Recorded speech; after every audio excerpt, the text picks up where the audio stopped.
Well, I'm joined now by Imran Khan. Imran, great to see you, and it really is great to see you. How are you, is my first question. Recovering, Piers. I've had 3 bullets taken out from my right leg and some shrapnel on my left leg. So one of the bullets has fractured my shin bone. So that would take a bit of time. But I'm recovering. Glad that it could have been a lot worse. You know, it was back in June that we spoke, and I asked you directly about how you felt about the threat of assassination. You were aware of a plot then to try and kill you. When I entered politics, I actually had conquered my fear of dying. But when that moment happens, when you start to hear gunfire, what on earth was that like for you?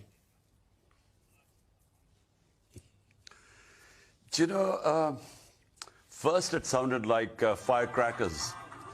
And then, you know, my right leg buckled under me because it was hit by these bullets. And initially it felt like a burning sensation. And as I was falling, there were 2 shooters. One was on the left side, and he would have got me on the top body, but he was only 20 feet away. So this very brave person in the crowd went after him and went for the gun. So the gun went down. You know, this pistol, which was on automatic, and when it went down, it hit my leg. So when I fell, there was another shooter in front, and when he fired, the bullets went over me. So as I was falling, these bullets were going over me. Only you, Imran, could be slightly smiling as you tell this story. I mean, to me, this sounds utterly horrifying. This is 2 people trying to kill you.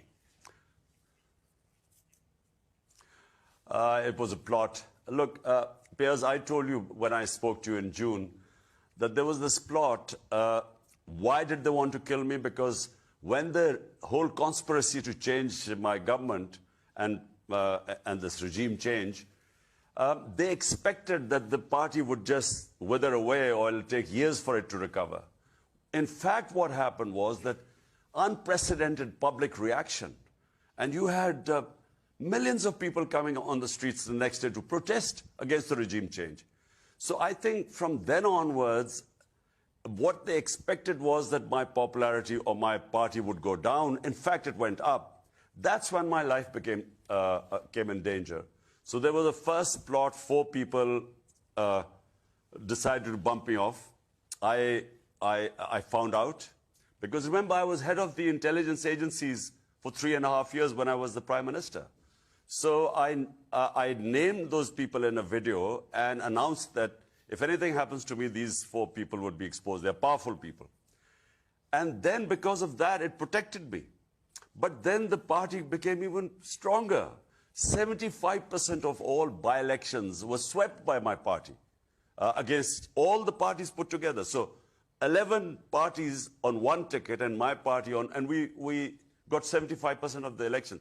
So that's when the second plot came in. Now, this plot was to have me bumped off by a religious fanatic, and it would be that I had committed blasphemy. So this plot started in September. And I found out, again, how I find out is from within the intelligence agencies, because people are appalled by what is going on here. So I found out. I again went on the media, on public rallies, 2 public rallies on 24th of September and 7th of October, and said that they are preparing the grounds, and it was a media first which prepared the ground, and I know who was behind it. And then they would have exactly what happened to me. Someone would claim I'm a religious fanatic, he's offended my sensitivities about religion, and he would shoot me. So this was, again, it's on record. The whole script I announced in 2 public rallies. And that's what happened. That's what they did.